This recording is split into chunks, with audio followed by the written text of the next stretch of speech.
నిజంలాంటి స్వప్నం ఎలా పట్టి ఆపాలి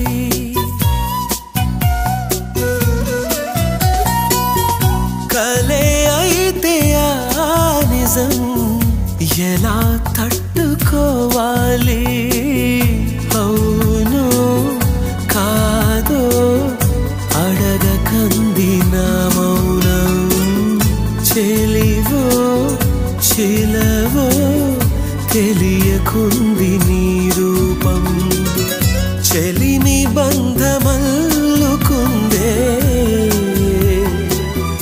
జన్మ ఖైదులా ఎదుట నిలిచింది చూడు